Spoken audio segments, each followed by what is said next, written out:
Horses have been in my life since I can remember. My cousins had horses when I was younger, and so I would go and watch, and I was just in absolute awe of them. My first horse was a rescue. The barn I grew up riding at took in rescue horses, did therapeutic riding, and I got to see the change that horses could bring to people and that people could bring to horses that needed it. And to me, that was so amazing to watch. Kids that couldn't speak or weren't able to speak in everyday life would get on a horse and they would talk. Or kids that couldn't walk, or adults that couldn't walk, all of a sudden had legs because they were riding. And I wanted to be able to do whatever I could in order to keep that going.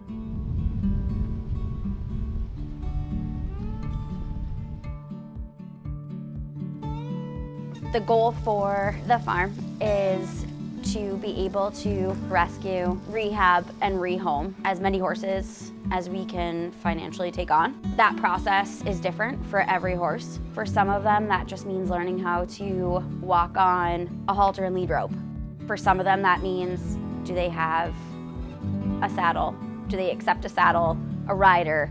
And if they do, what do they know?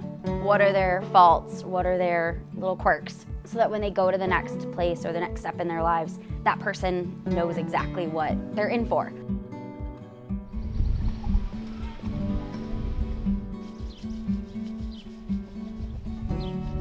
The other goal for the property is to also teach the next generation of horse people how to rehab, how to rehome, the best horsemanship skills that we can provide them with, and to give them the passion to keep it going.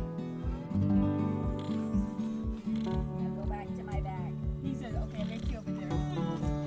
The day I was born, I was on horses my entire life. It's just something that took my heart. I never did any other sports. This was all I did. My mom, she just has had my back through everything. She's been so supportive.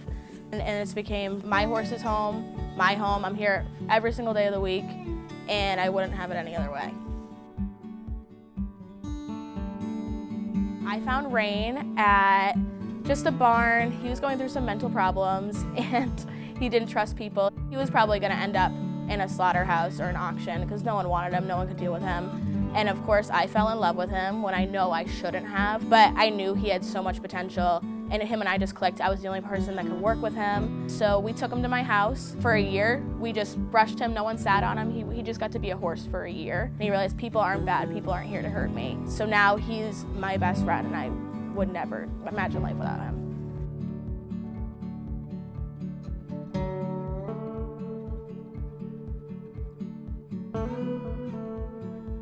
I came from a performance horse background, so I never got to see the beginning of the process. So with Marcy, we got to take a horse from absolutely nothing and turn them into someone's dream horse. We get to learn how to love them so they can learn to love again, and it's an amazing experience. My goal for Symphony Hill Farm is to continue to grow and continue to bring horses in that need a second chance, and to bring people in that want to be a part of that.